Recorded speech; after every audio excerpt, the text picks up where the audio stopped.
Capítulo 1. O Homem-Lobo. Manuela Garcia tinha um casamento ruim. Ninguém se divorciava no norte da Espanha em 1849, mas Manuela conseguiu a separação e levou a filha Petronila com ela. Ela estava morando sem o marido na longínqua aldeia de Rebordechal, quando um jovem e atraente caixeiro viajante bateu à sua porta. O rapaz era Manuel Blanco Romazanta, de 31 anos, um nativo de Rigueiro, outra aldeia nos arredores dali. Ele viajava pela região vendendo várias mercadorias e chamou a atenção de Manuela graças a uma das suas especialidades, um véu de renda português. Tratava-se de um artigo encantador, delicadamente trabalhado, e embora a moça não tivesse condição de comprá-lo, cativou o caixeiro viajante tanto quanto o véu a cativara. Romazanta logo se tornou uma presença habitual na casa de Manuela. Embora essa história seja verdadeira, ela tem elementos típicos de contos de fadas: a moça bela e inocente, a aldeia isolada, o caixeiro viajante bem apessoado. Qualquer pessoa familiarizada com contos de fadas perceberá imediatamente os sinais de perigo. Caixeiros viajantes bem apessoados tendem a ser um problema para moças inocentes. Mas talvez Manuela não tenha lido contos de fadas em número suficiente, ou talvez tenha apenas ficado lisonjeada com a atenção do rapaz. Fosse qual fosse a razão, ela deixou que o relacionamento seguisse em frente. Romazanta parecia um bom rapaz. Era atencioso com ela e com a filha e mostrava-se muito preocupado com as dificuldades financeiras que enfrentavam. Um dia, Romazanta apresentou-lhes a solução para os problemas de dinheiro. Contou que tinha arranjado um emprego de arrumadeira para ambas na casa de um padre bondoso na cidade portuária de Santander, a capital da Cantábria, no norte da Espanha. O padre era um bom homem, garantiu o ambulante. Elas seriam tratadas como se fossem da família. Manuela e a filha, maravilhadas, mudarão-se para Santander com Romazanta. Foi a última vez que foram vistas. Manuela tinha parentes em Rebordechal, inclusive uma irmã chamada Benita. Semanas depois da partida de Manuela, Romazanta voltou à aldeia trazendo cartas de Manuela, contando quanto ela estava feliz no seu novo emprego. Benita ficou tão impressionada que concordou em acompanhar Romazanta a Santander, onde ele lhe prometeu um emprego na casa de uma família abastada. Ela levou com ela o filho adolescente. Romazanta voltou mais uma vez a Rebordechal com cartas, desta vez de Benita e do filho. Uma mulher chamada Antônia Rua leu as cartas, e como as outras, partiu com Romazanta para começar vida nova na cidade grande. Com ela foi a filha, Peregrina. Quando Romazanta voltou à aldeia, foi com a intenção de procurar a filha mais velha de Antônia, Maruja. Em torno de 1 ano e meio depois, Antônia escreveu uma carta a Maruja, pedindo que se juntasse a ela, em Santander. Quando Maruja aceitou, Romazanta se ofereceu para acompanhá-la na viagem, como Cicerone. Esse foi o início de um negócio promissor para Romazanta. Enquanto vendia as mercadorias na sua aldeia, ele falava sobre o dinheiro que se podia ganhar na cidade grande, onde era muito difícil encontrar servos leais e dispostos a trabalhar duro. Ele era muito bem relacionado, garantiu o ambulante, e podia arranjar emprego para quem quisesse. E muitos queriam. Romazanta ia buscá-los na porta de casa e os levava embora. Não aceitava nenhum dinheiro pelo serviço. Fazia isso por ter bom coração. Mas os camponeses do norte da Espanha estavam longe de ser otários. Muitos deles julgavam Romazanta bonzinho demais para o gosto deles. Surgiram boatos de que ele não levava as pessoas para Santander coisa nenhuma, mas as matava nas montanhas para vender a gordura dos corpos. Numa época de muitas superstições, havia uma crença muito difundida de que as bruxas portuguesas usavam gordura humana para fazer poções e estavam dispostas a pagar grandes somas para obtê-la. Romazanta negava tudo, mas os boatos começaram a aumentar a tal ponto que ele acabou deixando Rebordechal e se estabelecendo em Castile. Passou a se chamar Antônio Gomes, deixou de ser vendedor ambulante e começou a fabricar pregos. Depois se mudou para a aldeia de Vering e passou a fazer trabalho braçal nas fazendas. Um dia, em 1852, aconteceu de 3 moradores de Rebordechal visitarem Vering. Eles reconheceram Romazanta e contaram ao prefeito sobre a sua verdadeira identidade. Ele foi imediatamente preso e levado para a cadeia de uma cidade próxima, Alaris. Nesse ponto da história, Romazanta surpreendeu a todos, confessou que era lobisomem. A lenda do lobisomem, baseada na ideia de que algumas pessoas têm a capacidade de virar lobo, é um dos mitos mais antigos e difundidos da humanidade. O dinamarquês, o gótico, o antigo normando, o sérvio, o eslovaco, o russo, o grego, o romeno, o francês, o alemão, o eslavo, na verdade todas as línguas indo-europeias, sem exceção, têm uma palavra que significa lobisomem e um mito sobre essa criatura. Já no século XV a.C., o historiador grego Heródoto registrou que uma tribo cita inteira, chamada Neori, se transformava em lobisomem uma vez por ano, permanecia assim durante 7 dias e depois voltava à condição original. Heródoto não acreditava nessa história mais do que você mesmo, mas o importante é que o mito do lobisomem já era uma tradição viva havia mais de 2000 anos. A França tinha mais histórias de lobisomem do que a média, possivelmente porque os lobos eram animais muito comuns na região. Em 1574, por exemplo, um ermitão chamado Gilles Garnier morreu na fogueira depois de confessar ter matado e comido 2 crianças quando estava na forma de um lobo. Jacques Roulet, um indigente francês, teve um pouco mais de sorte. Quando admitiu ser lobisomem em Angers, no ano de 1598, o juiz simplesmente o mandou para o manicômio. Mesmo assim, Roulet foi descoberto quando caçadores seguiam as pegadas de 2 lobos que tinham destroçado um garoto.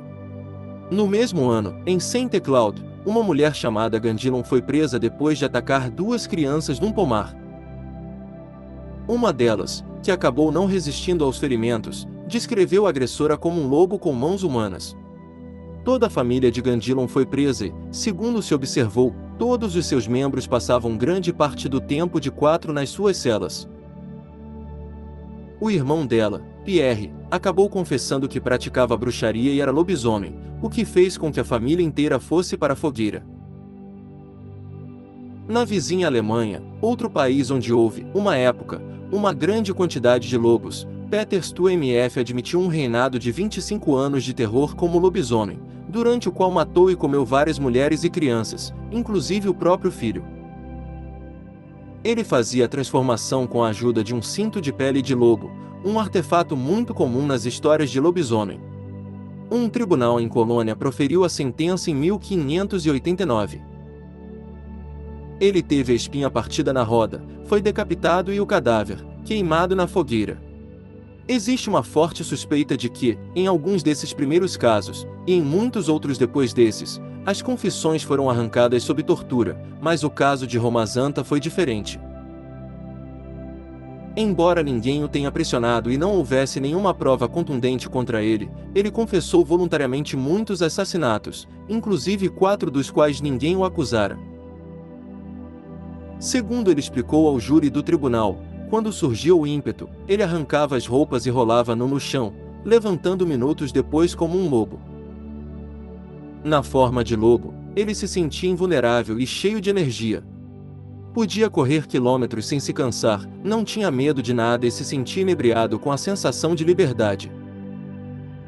Costumava rasgar com os dentes o pescoço e o peito das vítimas e depois comia os seus corpos, deixando apenas ossos roídos.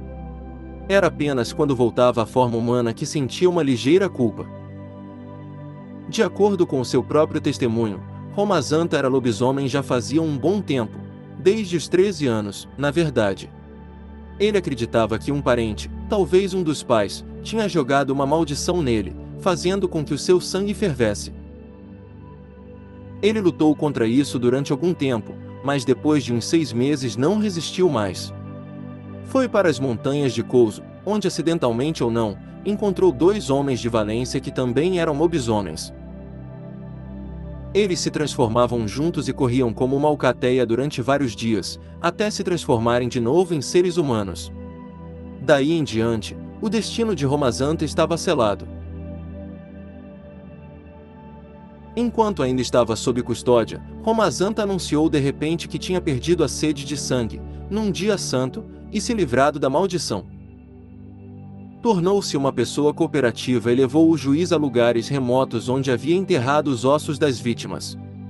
Malgrado o conveniente fim da maldição, Ramazanta foi condenado à morte em abril de 1853. Pela lei da Espanha, a sentença de morte tinha de ser confirmada por uma corte especial. Um novo advogado de defesa denunciou a superstição medieval contra os lobisomens e argumentou com veemência que Ramazanta era louco, um homem tão louco que admitiria qualquer coisa. Um médico especialista da Grã-Bretanha enviou um laudo sugerindo que Ramazanta podia estar sendo hipnotizado para acreditar que era lobisomem. Em todo caso, era evidente que ele não se transformava realmente em lobo, mas sofria de uma forma específica de alucinação conhecida como licantropia, que o fazia acreditar ser um lobo. Não havia dúvida de que ele não era responsável por seus atos. A corte aceitou esses argumentos e a sentença de pena de morte foi substituída pela de prisão perpétua.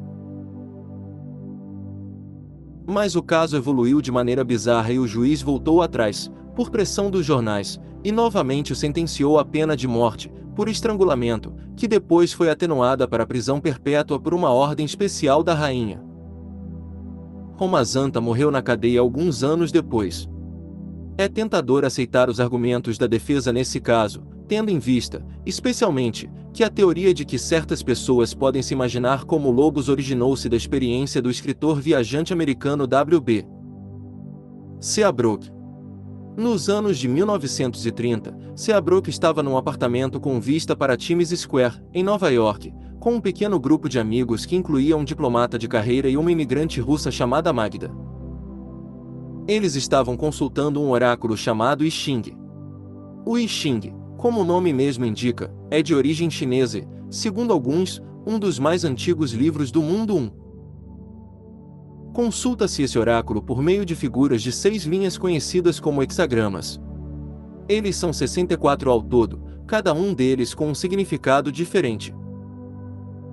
Como as próprias linhas também têm significados diferentes, esse oráculo pode oferecer mais de 4.000 respostas e é geralmente usado como sistema de divinação. Seabrook, no entanto, usava o grupo de I Ching como instrumento para um estado especial de meditação. A técnica que usavam consistia em criar um hexagrama, depois visualizá-lo sobre uma porta fechada de madeira. Essa imagem era mentalizada até que a porta se abrisse, momento em que o praticante saltava, por um ato de imaginação, para uma cena visionária futura. No apartamento da Times Square, estava a imigrante russa Magda, que passou apuros usando um Ching dessa maneira. O hexagrama que ela visualizara tinha o nome chinês Ko, geralmente traduzido por revolução. Em seu sentido original, contudo, esse hexagrama significa pelagem de animal, que passa por várias trocas ao longo de todo o ano.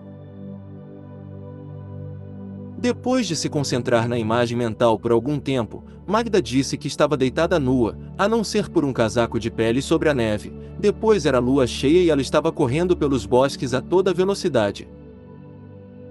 O rosto da mulher adquiriu um aspecto animalesco e ela ficou agressiva. De repente, uivou como um lobo. Quando os homens tentaram despertá-la, ela rosnou, avançou e os mordeu com ferocidade. Demorou algum tempo até que conseguissem dominá-la e tirá-la do transe. Magda, felizmente, nada sofreu com a experiência, embora seus acompanhantes tenham sido obrigados a sair atrás de um band-aid. Mas não é preciso muito para supormos que alguém como Ramazanta poderia, por loucura, ou até sob hipnose, como o especialista sugeriu, se imaginar periodicamente como um lobo e levar essa ilusão a ponto de cometer um assassinato. Ainda assim, essa explicação tem as suas falhas. A primeira é que ocorreu ao júri original que Ramazanta poderia ser louco e a corte, portanto, solicitou um exame médico. Constatou-se que ele não sofria de nenhuma doença física, tinha sanidade perfeita e era extremamente inteligente. O máximo que os médicos puderam descobrir foi que às vezes ele perdia as estribeiras quando estava sob pressão.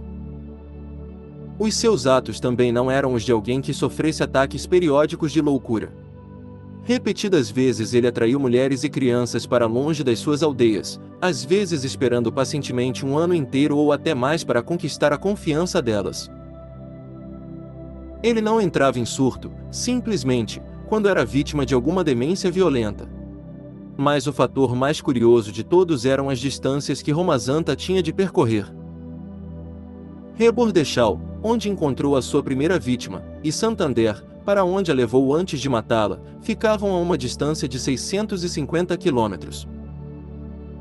Outra vítima veio de Viana, na fronteira com Portugal, que é até mais longe. Tratava-se de uma terra rude e desolada, e a maneira mais comum de cruzá-la era a pé. Ramazanta não tinha cavalo, nem mula, nem nenhuma outra forma de transporte, no entanto percorria essa vasta área com facilidade e em muito menos tempo do que o esperado. Além disso, parecia totalmente imune aos ataques da população nativa de lobos, animais tão ferozes que muitas vezes atacavam aldeias inteiras, principalmente no inverno, em busca de comida. A crença em lobisomens não morreu com Ramazanta. Nos idos de 1930, um fazendeiro francês foi acusado de se transformar em lobo à noite. Numa época mais recente, em 1946, uma reserva indígena do povo Navajo, nos Estados Unidos, foi atacada por uma criatura maligna considerada por muitos como sendo um lobisomem. Hoje, evidentemente, a lenda do lobisomem está mais difundida do que em qualquer outra época graças a livros e filmes como The Owning e um lobisomem americano em Londres. As plateias estão bem acostumadas à metamorfose realista de homem em lobo graças aos efeitos especiais. Mas existe a mais remota possibilidade de que pessoas se transformem mesmo em lobos?